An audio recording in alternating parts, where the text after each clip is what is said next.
अस्सलाम वालेकुम students, welcome to my class. कैसे हो? उम्मीद है सब खैरियत से होंगे। अच्छा स्टूडेंट्स, पहला चैप्टर स्टार्ट था सेकंड ईयर का, और हमारा जो पहला चैप्टर था इलेक्ट्रोस्टैटिक्स, आज उसका सेकंड लेक्चर है कूलम लॉ हम पढ़ने जा रहे हैं। तो कूलम लॉ क्या है, कूलम लॉ किसने पेश किया? तो इससे जो मेरा प्रीवियस लेक्चर हुआ था इलेक्ट्रिकल चार्ज, उसका लिंक डिस्क्रिप्शन में ऑलरेडी गिवन है, तो वहाँ से जाकर आप इसको देख सकते हैं। तो इलेक्ट्रिकल चार्ज में मैंने काफ़ी डिटेल के साथ बात की थी, और उसमें मैंने एक प्रॉपर्टीज़ डिस्कस की थी। वो ये प्रॉपर्टीज़ थी कि अगर आपके पास किसी भी बॉडी के ऊपर या किसी भी एटम के ऊपर या भी खुद इलेक्ट्रॉन या प्रोटॉन है, अगर सेम चार्जेस है तो सेम चार्जेस आपस में रिपेल करते हैं। अगर अपोजिट चार्जेस है तो अपोजिट चार्जेस आपस में क्या करते हैं, एक दूसरे को अट्रैक्ट करते हैं। लेकिन ये जो फोर्स ऑफ अट्रैक्शन है, आपस में अट्रैक्ट करते हैं, या फोर्स ऑफ रिपल्शन है, ये आपस में रिपेल करते हैं। तो इसका मैग्नीट्यूड फर्स्ट टाइम एक साइंटिस्ट था, कूलम नाम था उसका, और उसने फर्स्ट टाइम इसको पेश किया था, कूलम नाम था। तो इस वजह से इस लॉ का नाम भी कूलम लॉ पड़ गया। तो ये हमारे पास एक साइंटिस्ट कूलम था, तो उसने ये पेश किया था दो चार्जेस के दरमियान जो मैग्नीट्यूड ऑफ फोर्स है, और उस मैग्नीट्यूड ऑफ फोर्स को उसने किस तरह पेश किया था। तो यहाँ पर मैंने कूलम लॉ का स्टेटमेंट मैंने लिखा है। तो कूलम लॉ, अब देखिए यहाँ पर कूलम लॉ हमें क्या स्टेट कर रहा है। अब देखिए ये बेसिकली हमें ये मैग्नीट्यूड ऑफ फोर्स बता रहा है दो चार्जेस के दरमियान। अब दो चार्जेस आपके पास सेम चार्जेस भी हो सकते हैं, आपके पास अपोजिट चार्जेस भी हो सकते हैं। तो यहाँ पर हम यूँ कहते हैं कि, अब देखिए यहाँ पर मैं स्टेटमेंट पहले यहाँ पे रीड करते फिर आगे एक्सप्लेनेशन की तरफ जा रहा हूँ। यहाँ पर अगर आप देखें, हम यूँ कहते हैं the electric force between two point charges. अब दो पॉइंट चार्जेस है। अब पॉइंट चार्जेस क्या है, मैं इसको आगे जाके मैं इसको डिटेल के साथ बता रहा हूँ कि पॉइंट चार्जेस क्या होते हैं। अब दो पॉइंट चार्जेस है, मैं एज्यूम करता हूँ कि लेट सपोज मेरे पास ये दो चार्जेस है। एक हमारे पास ये चार्ज है Q1, और लेट सपोज ये हमारे पास दूसरा चार्ज है Q2। ठीक है। अब electric force between these two point charges, इन दो पॉइंट चार्जेस के दरमियान जो फोर्स है, या तो फोर्स ऑफ रिपल्शन होगा या फोर्स ऑफ अट्रैक्शन होगा। लेकिन हम ये कहते हैं is directly proportional to the product of the magnitude of charge. वो किसको डायरेक्टली प्रोपोर्शनल है? इन दो चार्जेस की प्रोडक्ट को। अब देखिए अगर इन दो चार्जेस की प्रोडक्ट अगर ज्यादा है तो हम यूँ कहते हैं कि, अब देखिए यहाँ पर द फोर्स ऑफ अट्रैक्शन और repulsion is directly proportional to the product of their magnitude of charge। अब देखिए ये पहला इस कूलम लॉ का जो स्टेटमेंट है, उसका पहला पार्ट जो है, पहला पार्ट कहाँ तक है? पहला पार्ट आप देखिए यहाँ तक, ये पहला पार्ट है। पहले पार्ट में हम ये कहते हैं कि यहाँ पर जो मैग्नीट्यूड, अब देखिए दोनों जो चार्जेस है इनका प्रोडक्ट कितना है, और इस प्रोडक्ट से कितना मैग्नीट्यूड आता है। अगर ये मैग्नीट्यूड ज़्यादा है तो इनके दरमियान जो फोर्स ऑफ अट्रैक्शन है या रिपल्शन है वो भी ज़्यादा होगा। अगर ये मैग्नीट्यूड कम आ रहा है तो यहाँ पर फोर्स ऑफ अट्रैक्शन और रिपल्शन हमारे पास क्या होगा, वो भी हमारे पास क्या होगा, कम होगा। ठीक है। अच्छा, अब इसके हम सेकंड पार्ट की तरफ जा रहे हैं। हम सेकंड पार्ट में हम यूँ कहते हैं the electric force between two point charges is inversely proportional. अब देखिए यहाँ से सेकंड पार्ट स्टार्ट हो रहा है, is inversely proportional to the square of the distance between them. अब देखिए यहाँ पर हम यूँ कहते हैं the electric force between the two point charges is inversely proportional to the square of distance between them. अब देखिए डिस्टेंस को हम r से डिनोट करते हैं, यहाँ पर हम साथ साथ स्क्वायर लगाते हैं। लेकिन अब देखिए जो डिस्टेंस है, अब इन दो चार्जेस के दरमियान जो डिस्टेंस कितना है, वो डिस्टेंस हम क्या किससे शो करते हैं, वो हम r से शो करते हैं। अब देखिए डिस्टेंस आप यहाँ से नहीं शो कर सकते, बल्कि डिस्टेंस हमेशा हम कहाँ से शो करते हैं, हम हमेशा सेंटर से हम इसको मेयर करते हैं। ठीक है। अब देखिए अगर आप दो चार्जेस को, चूंकि इनवर्स रिलेशन है, इनवर्स रिलेशन में अगर एक क्वांटिटी आप कम करते हैं तो दूसरा क्वांटिटी क्या होती है, ज़्यादा होती है। मीन्स कि आपस में इनवर्स होते हैं। अब देखिए अगर इन दो चार्जेस के दरमियान अगर आप फासला बढ़ा दें, डिस्टेंस r बढ़ाने से फिर फोर्स का मैग्नीट्यूड क्या होगा, कम होगा। हाँ वो अट्रैक्शन है, हाँ वो रिपल्शन है। लेकिन अगर आप इन दो चार्जेस को अगर आप करीब लाएंगे, डिस्टेंस कम होगा, तो उतना उनके दरमियान जो फोर्स ऑफ अट्रैक्शन होगा या रिपल्शन होगा वो भी हमारे पास क्या होगा, वो हमारे पास ज़्यादा होगा। मीन्स कि ये आपस में, इन दोनों का आपस में इन्वर्स रिलेशन है। तो यहाँ पर हम कहते हैं फोर्स ऑफ अट्रैक्शन और repulsion between two point charges is inversely proportional to the square, यहाँ पर स्क्वायर आ गया, स्क्वायर ऑफ डिस्टेंस, ये डिस्टेंस है बिटवीन देम, इन दो चार्जेस के दरमियान जो डिस्टेंस है इन पे डिपेंड करते हैं। अब यहाँ पर देखिए, यहाँ पर इसको मैं इक्वेशन 1 नाम दे रहा हूँ, यहाँ पर इसको इक्वेशन 2 नाम दे रहा हूँ। अब चूंकि ये 10th लेवल की बातें हैं तो इसको मीन्स के यहाँ पे इसी तरह हम बार बार हम रिपीट कर चुके हैं, 10th क्लास में भी पढ़ चुके हैं, तो ऑलरेडी आपको इसके हवाले से आइडिया भी होगा। तो अब देखिए यहाँ पर हम इन दोनों इक्वेशन को हम क्या करते, कंबाइन करते। जब आप कंबाइन करते तो यहाँ पर आपके पास, आप देखिए, फोर्स ऑफ अट्रैक्शन और repulsion between two point charges is directly proportional to the product of their charges and inversely proportional to the square of distance between them। अब देखिए इसी इक्वेशन से आप कूलम लॉ को स्टेट कर सकते हैं। अब देखिए ये हमारे पास क्या है, electric force between two point charges is directly proportional to the product of their charges and inversely proportional to the square of distance between them। तो ये अब देखिए यहाँ पर ये इस फॉर्म से हम क्या कर सकते हैं, कूलम लॉ को हम स्टेट कर सकते हैं। हमेशा एक बात याद रखें कि जहाँ पर लॉ का वर्ड यूज़ होता है तो उसकी स्टेटमेंट होती है, हम उसको डिफाइन नहीं करते बल्कि हम इसको क्या करते हैं, स्टेट करते हैं। तो यहाँ पर ये हमने उसकी स्टेटमेंट को हम इसी इक्वेशन से, इसी इक्वेशन की मदद से हम इसकी स्टेटमेंट को हम रीड कर सकते हैं, ठीक है। अच्छा, अब यहाँ पर एक साइन आ गया प्रोपोर्शनलिटी कांस्टेंट। जहाँ पर प्रोपोर्शनलिटी साइन आता है तो उस साइन को ख़त्म करने के लिए हम क्या करते हैं कि उस साइन को ख़त्म करने के लिए हमारे पास एक कांस्टेंट टर्म आता है। अब देखिए कांस्टेंट टर्म आता है, अब देखिए यहाँ पर हमारे पास क्या आएगा, यहाँ पर एक कांस्टेंट आएगा जिसको हम किससे रिप्रेजेंट करते हैं, के से रिप्रेजेंट करते, के Q1 और यहाँ पर Q2 divided by R square. और के हमारे पास क्या है, K is known as constant of proportionality, constant of proportionality. तो ये हमारे पास एक कांस्टेंट है और ये इसको हम कूलम कांस्टेंट भी कहते हैं, इसको हम क्या कहते हैं, कूलम कांस्टेंट भी कहते हैं, ठीक है। तो ये हमारे पास कूलम कांस्टेंट भी कहते हैं और इसकी जो वैल्यू है, एक्सपेरिमेंटल वैल्यू है 9 × 10⁹ न्यूटन मीटर स्क्वायर पर कूलम स्क्वायर। ये उसकी एक्सपेरिमेंटल वैल्यू है। हर एक प्रोपोर्शनलिटी कांस्टेंट जहाँ पर भी आता है तो उसकी एक एक्सपेरिमेंटल एक वैल्यू होती है और वो, अब देखिए यहाँ पर के की वैल्यू 9 × 10⁹ है। जिस तरह आप देखिए अगर आप किसी और इक्वेशन में अगर आप के कोई और कांस्टेंट आप ले रहे तो उसकी वैल्यू अलग होगी। तो हर एक कांस्टेंट की जो वैल्यू होती है वो एक एक्सपेरिमेंटल वैल्यू होती है जो एक्सपेरिमेंट के साथ मीन्स के एक कांस्टेंट के तौर पे आती है, ठीक है। तो यहाँ पर इसकी जो वैल्यू है वो 9 × 10⁹ न्यूटन मीटर स्क्वायर पर कूलम। इसके अलावा यहाँ पर, अब देखिए यहाँ पर आप इसको इक्वेशन ए नाम दे दें, लेकिन इसका मैथमेटिकल फॉर्म क्या, यहाँ पर के हमारे पास क्या 1/4 पाई एप्सिलॉन नॉट के बराबर है। और इस, अब देखिए यहाँ पर जो एप्सिलॉन नॉट है, epsilon not is the permittivity of free space. यहाँ पर अगर आप लेट सपोज यहाँ पर इस के की वैल्यू आप इसी इक्वेशन ए में अगर आप पुट करेंगे तो यहाँ पर आपके पास फॉर्म कुछ यूँ बन जाएगा, 1/4 पाई के की जगह आप 1/4 पाई एप्सिलॉन नॉट पुट करें Q1 और ये Q2 divided by R square. This is the required form of Coulomb law, जिसके ज़रिए हम क्या कर सकते हैं, दो चार्जेस के दरमियान इलेक्ट्रिक फोर्स को हम क्या कर सकते हैं, कैलकुलेट कर सकते हैं।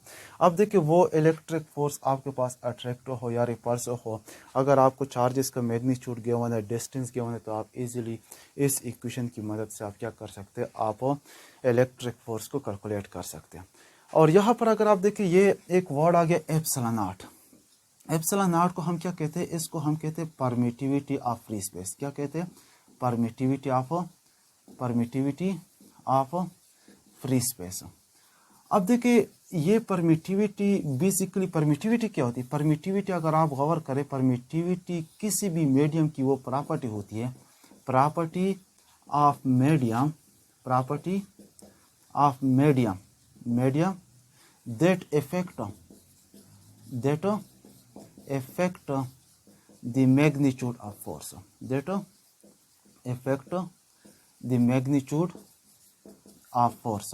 अब देखिए बेसिकली यहाँ पर तो चूंकि दो चार्जेस जब भी हम रखते हैं तो इन दो चार्जेस के दरमियान फ्री स्पेस होता है, मीन्स कि देयर इज़ अ वैक्यूम या आप ईयर, चूँकि ईयर का डाइलेक्ट्रिक कांस्टेंट बहुत कम है तो हम ईयर भी कभी कभार लेते हैं। लेकिन वैक्यूम, अब देखिए अगर हम फ्री स्पेस कंसीडर करें तो फ्री स्पेस में हमारे पास क्या आता है, एप्सिलॉन नॉट आता है। लेकिन इसके अलावा एक रिलेटिव परमिटिविटी होता है, वो हम डाइलेक्ट्रिक मटेरियल में हम जाके इसको डिस्कस करेंगे डिटेल के साथ। लेकिन अगर हम इन दो चार्जेस के दरमियान कोई मीडियम रखते हैं, आप वाटर ले लें, शीट ऑफ इंसुलेटर ले लें, कोई भी चीज़ आप लेते हैं, तो अब देखिए इन दो चार्जेस के दरमियान जो फोर्स है उस फोर्स पे फ़र्क पड़ता है। तो मीडियम की मीडियम, अब देखिए ये जो मीडियम, बीच में जो मीडियम होता है, तो ये उस मीडियम की वो प्रॉपर्टीज़ होती है परमिटिविटी, कि वो क्या करता है, वो इन दो चार्जेस के दरमियान जो फोर्स है उस पर असरअंदाज होता है। ठीक है, तो यहाँ पर हम यूँ कहते हैं permittivity basically is the property of medium. ये जो मीडियम आप रखते हैं बिटवीन द चार्जेस, उस मीडियम की प्रॉपर्टी होती है that effect the magnitude of force, जो कि मैग्नीट्यूड ऑफ फोर्स को क्या करते हैं, इफेक्ट करते हैं। अब देखिए मैग्नीट्यूड ऑफ फोर्स को कम कर सकता है अगर आप कोई मीडियम आप रख ले, तो ये उस पर असरअंदाज होती है। ठीक है, अच्छा, अब यहाँ पर अगर हम इसके अलावा यहाँ पर ये हमने एक वैल्यू डिस्कस की k is equal to 1/4 pi epsilon naught, और जो एप्सिलॉन नॉट है, एप्सिलॉन नॉट बेसिकली इसकी अगर आप वैल्यू देख ले, यहाँ पर हम इसकी वैल्यू को डिस्कस करते हैं। एप्सिलॉन नॉट की जो वैल्यू है वो 8.85 इंटू 10 पावर -12 कूलम स्क्वायर पर न्यूटन मीटर स्क्वायर। ये उसका 8.85 इंटू 10 पावर -12 ये उसकी वैल्यू है, किसकी, एप्सिलॉन नॉट की वैल्यू है। अगर हम इस एप्सिलॉन नॉट की वैल्यू इस इक्वेशन में पुट कर ले तो हमारे पास k की वैल्यू आ जाएगी 1/4 पाई एप्सिलॉन नॉट। अब देखिए 1/4 इंटू पाई की वैल्यू 3.14। ठीक है, और इसके अलावा यहाँ पर आपके पास एप्सिलॉन नॉट की वैल्यू क्या है, एप्सिलॉन नॉट की वैल्यू 8.85 इंटू 10 पावर -12। जब आप इसको सॉल्व करेंगे, सॉल्व करने के बाद आपके पास रिजल्ट आएगा 9 into 10 power 9 newton metre square पर कूलम स्क्वायर। तो ये के की वैल्यू आ जाएगी। ठीक है, अच्छा, अब ये तो हमारे पास जस्ट जो 10th लेवल पे हम पढ़ चुके थे, यहाँ तक तकरीबन हमने पढ़ा था। इसके बाद ऑनवर्ड उसकी डिटेल हमने नहीं पढ़ी थी। अब जब अमूमन तौर पे जब किसी भी दो चार्जेस के दरमियान जब आप फोर्स कैलकुलेट करते हैं, और आपने फर्स्ट ईयर में पढ़ा था और उसमें आपने ये पढ़ा था कि हमेशा जब भी वेक्टर क्वांटिटीज़ को हम डिस्कस करते हैं तो वेक्टर क्वांटिटीज़ के साथ साथ मैग्नीट्यूड के साथ साथ हम उसकी डायरेक्शन का भी जिक्र करते हैं। अब चूँकि जो electric force is a vector quantity, अब चूँकि वेक्टर क्वांटिटी है तो उस वेक्टर क्वांटिटी की हमने क्या करनी है, हमने इसकी डायरेक्शन को स्पेसिफाई करनी। तो डायरेक्शन अब देखिए, अगर आप यहाँ पर देख ले, यहाँ पर हम कहते हैं कि जो इलेक्ट्रिक फोर्स, अगर आप इसका वेक्टर फॉर्म देख ले तो वेक्टर फॉर्म हम उसका यू लिखते हैं, vector form of Coulomb law. ठीक है, अगर वेक्टर फॉर्म आप देख ले, यहाँ पर हमारे पास इक्वेशन ए या इक्वेशन बी जो भी आप उठाना चाहते हैं आप, चलो इक्वेशन ए चूँकि हम शॉर्टकट लिखते तो यहाँ पर आप के, यहाँ पर आप इस इक्वेशन ए को आप उठा लें। ठीक है, जब आप इक्वेशन ए को आप उठा लेंगे तो उसमें आपके पास जो फोर्स है वो हमारे पास के Q1 Q2 divided by R square. अब देखिए, चूँकि वेक्टर फॉर्म की जब आप वेक्टर फॉर्म में लिखते तो यहाँ पर हम क्या लगाते हैं, हम एक एरो लगाते हैं, और एरो लगाने से हमें पता चल जाता है कि ये वेक्टर क्वांटिटी है। लेकिन जब वेक्टर क्वांटिटी आपने एरो डाल दी तो आपने उसकी डायरेक्शन को भी स्पेसिफाई करना है। तो डायरेक्शन स्पेसिफाई करने के लिए जो फर्स्ट ईयर में हमने पढ़ा था यूनिट वेक्टर हमने पढ़ा था, और यूनिट वेक्टर हमने यूँ पढ़ा था, it is a vector whose magnitude equal to 1 but it's give the direction of given vector, specify the direction of given vector. ये गिवन वेक्टर की क्या करते हैं, डायरेक्शन को स्पेसिफाई करते हैं। तो हम साथ साथ यहाँ पर एक वेक्टर लगाते हैं आर यूनिट वेक्टर। तो ये जो आर यूनिट वेक्टर है, ये आर यूनिट वेक्टर क्या करता है, ये आर यूनिट वेक्टर इस वेक्टर, ये यहाँ पर जो वेक्टर मैंने डिस्कस किया, इस वेक्टर की डायरेक्शन को स्पेसिफाई करने के लिए हम क्या करते हैं, इसको यूज़ करते हैं। ठीक है, अच्छा, अगर आप अब देखिए यहाँ पर हम केप लगाते हैं, लेकिन अब ये जो केप अगर आप इस फॉर्म में भी लिख सकते हैं। यहाँ पर आप देखिए, यहाँ पर ये आपके पास फोर्स है, यहाँ पर आपके पास Q1 Q2 divided by R square, और यहाँ पर अगर आप इस तरह कर ले, यहाँ पर आप फिलहाल आर स्क्वायर ना लगा ले बल्कि सिंपल आप आर लगा ले। ठीक है, अगर आपने यहाँ पर वेक्टर डाल दिया, ठीक है, बजाय केप के अगर आपने यहाँ पे वेक्टर डाल दिया तो यहाँ पर फिर क्यूब बन जाएगा, क्योंकि यहाँ पर स्क्वायर है, यहाँ पर फिर क्या बन जाएगा, क्यूब बन जाएगा। वो क्यों बन जाएगा, क्योंकि हमने ये पढ़ा कि यहाँ पर जो भी यूनिट वेक्टर होता है, अमूमन तौर फर्स्ट ईयर में हमने पढ़ा था कि जो भी यूनिट वेक्टर होता है, अमूमन तौर पे हम यूनिट वेक्टर को हम यू लिखते हैं, इसका मैथमेटिकल फॉर्म के vector divided by it's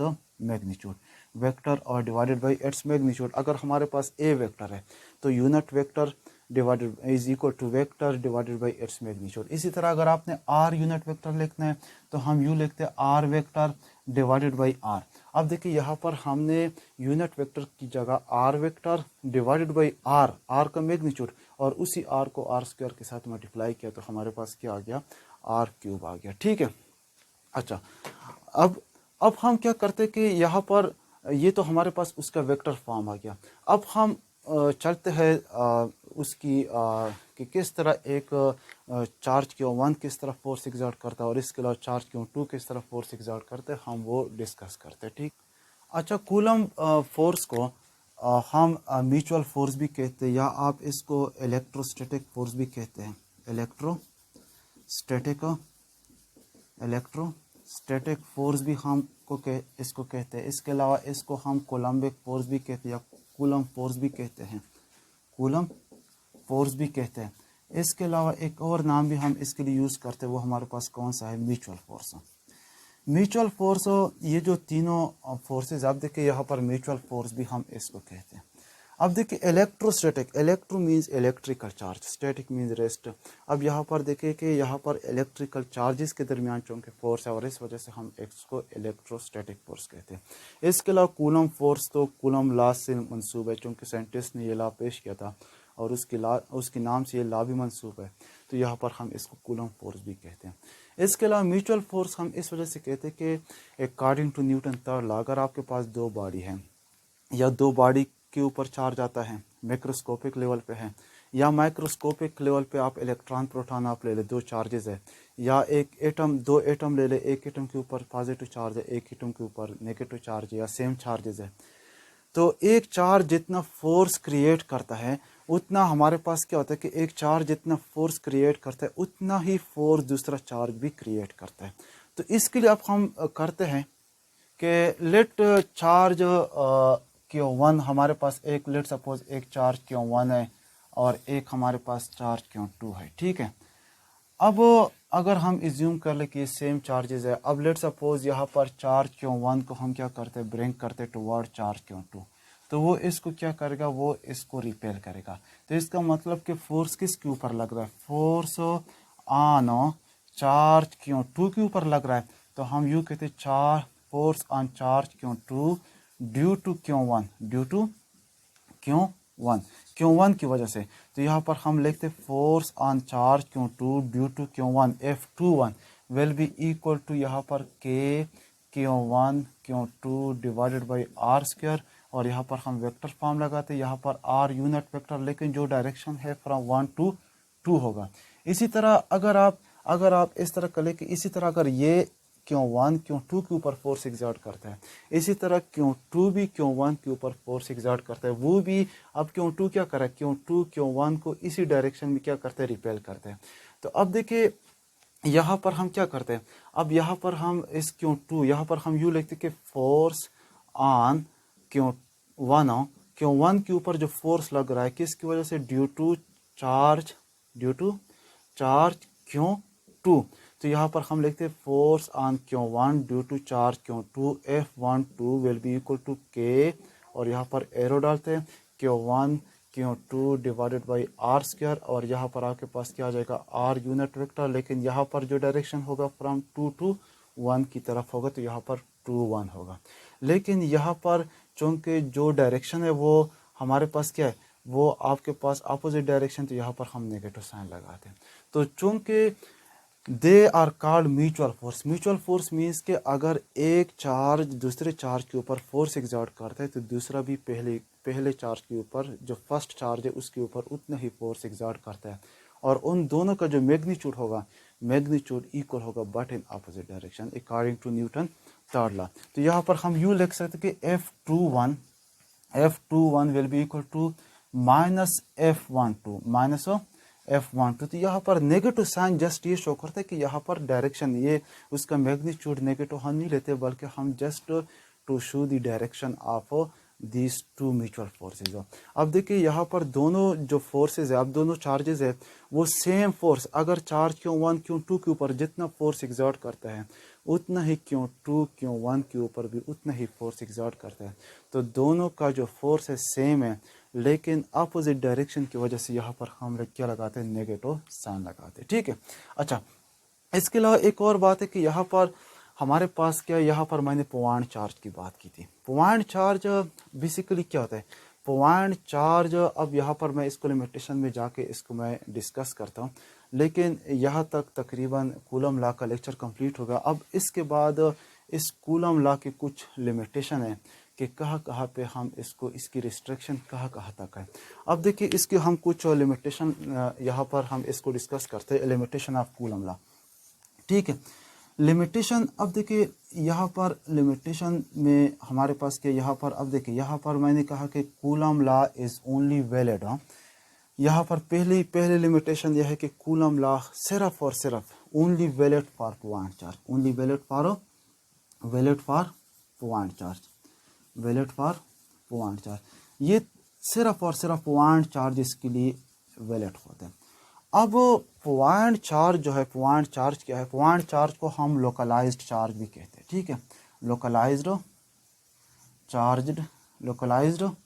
charge भी हम इसको कहते हैं। ठीक है, तो coulomb law is only valid for point charge. अब पॉइंट चार्ज क्या, पॉइंट चार्ज, अब देखिए पॉइंट चार्जेस, अब देखिए यहाँ पर मैंने बात की पॉइंट चार्जेस, अब दो पॉइंट चार्जेस हैं, इन दो पॉइंट चार्जेस के दरमियान जो फासला होगा, तो जाहिर बात है कि फासला जो होगा, point charges charges whose size is very small is comparable to the distance between them, means कि इन चार्जेस के दरमियान जो फासला है, तो फासले की निस्बत उन चार्जेस की जो साइज होती है वो स्मॉल होती है, तो ऐसे चार्जेस को हम क्या कहते हैं, पॉइंट चार्जेस कहते हैं। ठीक है, अब देखिए लेट सपोज यहाँ पर अगर आप देखें, लेट सपोज ये आप चार्ज है, ये आप चार्ज है, तो यहाँ पर इनके दरमियान जो डिस्टेंस है, अब डिस्टेंस के मुकाबले में उनकी जो साइज़ है इज़ वेरी स्मॉल, तो यहाँ पर साइज़ बहुत स्मॉल होती है, तो इस वजह से हम यूँ कहते हैं कि यहाँ पर अब देखिए valid for only point charges, localised charges, तो coulomb law is only valid for point charges. ठीक है। अच्छा, इसके अलावा दूसरी बात यह है कि यहाँ पर अगर इस तरह सिचुएशन आ जाता है कि हम यूँ कहते हैं कि पॉइंट चार्जेस वो होते हैं जिनकी साइज़ स्मॉल होती है is comparable to the distance between them, तो यहाँ पर एक सवाल पैदा होता है कि यहाँ पर अब देखिए अमूमन तौर पे हम कहते हैं कि साइज ऑफ एटम, अगर आप साइज ऑफ एटम देख लें, हम लिखते हैं कि साइज ऑफ एटम, एक एटम की जो साइज होती है वो तकरीबन 10⁻⁻10 मीटर की रेंज में होती है। ठीक है, इसके अलावा अगर आप इलेक्ट्रॉन की साइज देख लें, या आप इसके अलावा प्रोटॉन की साइज देख लें, तो प्रोटॉन और इलेक्ट्रॉन की जो साइज़ है वो हमारे पास क्या है, वो हमारे पास, अब देखिए इलेक्ट्रॉन की साइज़ अगर आप देख ले 8.8 इंटू 10⁻⁻15 मीटर, और इसके अलावा प्रोटॉन की जो साइज़ है वो 2.8 इंटू 10⁻⁻15 मीटर। ये रेडियस ऑफ इलेक्ट्रॉन है, यहाँ पर मैं लिखता हूँ रेडियस ऑफ इलेक्ट्रॉन, और ये रेडियस ऑफ प्रोटॉन है। तो अब देखिए इसके डायमीटर भी आप कैलकुलेट कर सकते हैं, आप 2 से मल्टीप्लाई करें, तो जब 2 से मल्टीप्लाई करेंगे तो फिर आप देखिए यहाँ पर कुछ और रिजल्ट आ जाएगा, लेकिन यहाँ पर उसकी जो रेंज है, साइज़ है, वो 10⁻⁻15 की रेंज में है। ठीक है, अगर 10⁻⁻15 की रेंज में है तो हम यूँ कह सकते हैं कि यहाँ पर ये जो 10⁻⁻15 मीटर उसकी साइज़ है, तो फिर तो अगर साइज 10⁻⁻15 मीटर है, तो हमने तो ये कहा था पॉइंट चार्जेस में कि वो चार्जेस जिनकी size is very small is comparable to the distance between them, इनके दरमियान जो फासला है, फासले की निस्बत उसकी साइज स्मॉल होती है। तो अगर 10⁻⁻15 मीटर की रेंज में है साइज है, मीन्स के इलेक्ट्रॉन और प्रोटॉन की, तो फिर क्या होगा कि कूलम लॉ तब वैलिड होगा जब distance between the point charges should be greater than और इक्वल टू 10⁻⁻15 मीटर। तो ये दूसरा पॉइंट आ गया, तो हम यूँ कहते हैं कि यहाँ पर the distance between the point charges should be greater than और इक्वल टू 10⁻⁻15 मीटर।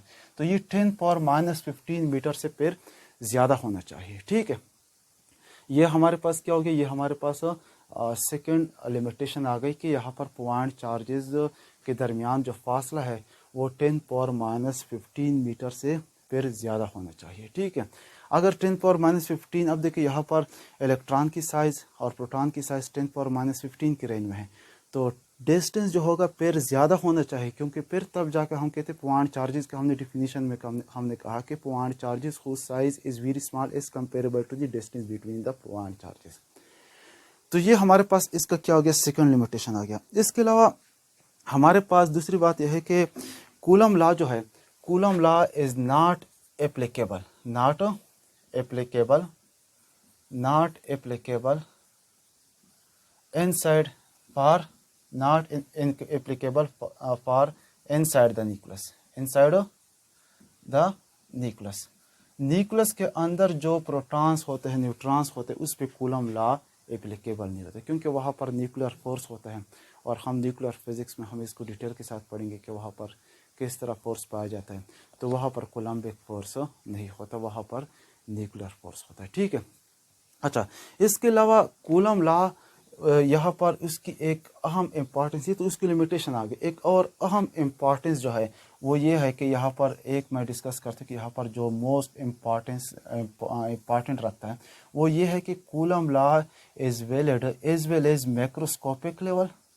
अगर आपके पास मैक्रोस्कोपिक पार्टिकल है, लेकिन वो चार्ज पार्टिकल होना चाहिए। ठीक है, इसके अलावा या आपके पास माइक्रोस्कोपिक है, माइक्रोस्कोपिक चार्ज पार्टिकल। ठीक है, अब देखिए मैक्रोस्कोपिक, अब देखिए अगर आपके पास ये मार्कर है, इसके ऊपर चार्ज आ गया तो ये मैक्रोस्कोपिक है। ठीक है, अच्छा, अब इसके बाद हम क्या करते हैं कि यहाँ पर अब देखिए ये अगर इस मार्कर के ऊपर चार्ज आ गया तो ये हमारे पास क्या हो गया, ये मैक्रोस्कोपिक है। लेकिन अगर एक एटम के ऊपर चार्ज आता है या मॉलिक्यूल के ऊपर, या अगर आप इलेक्ट्रॉन प्रोटॉन ले ले तो वो हमारे पास क्या हो गया, वो हमारे पास माइक्रोस्कोपिक है। ठीक है, तो मैक्रोस्कोपिक पर भी वैलिड होता है कूलम लॉ और माइक्रोस्कोपिक पर भी वैलिड होता है। ठीक है, तो मीन्स कि यहाँ पर coulomb law is valid, not only valid for macroscopic but also valid for microscopic. ठीक है, तो ये था आज का डिस्कशन कूलम लॉ के हवाले से। इसके बाद जो हमारा नेक्स्ट लेक्चर होगा वो कूलम लॉ, अब इन दो चार्जेस के दरमियान जब हम फोर्स रखते हैं, जब इन दो चार्जेस के दरमियान हम कोई मीडियम रखते हैं, शीट ऑफ इंसुलेटर या कोई डाइलेक्ट्रिक मटेरियल रखते हैं, वाटर रखते हैं या कोई और चीज़ रखते हैं, तो इन दो चार्जेस के दरमियान जो फोर्स है उस फोर्स पे क्या फ़र्क पड़ता है। तो इंशाल्लाह वो हमारा नेक्स्ट वीडियो लेक्चर इंशाल्लाह मैं जल्दी से अपलोड करूँगा। तो उस पर इंशाल्लाह मैं काफ़ी डिटेल के साथ बात करूँगा। आप साथ रहिए, और इसके अलावा आपका जो भी सवाल है, आपके जहन में जिस तरह के क्वेश्चन अराइज होते हैं, आप कमेंट्स करें, और इसके अलावा आप शेयर करें, सब्सक्राइब भी करें, लाइक भी करें, तो साथ भी रहें। इंशाल्लाह नेक्स्ट वीडियो पे मिलते हैं। बहुत बहुत शुक्रिया, thank you, bundle of thanks.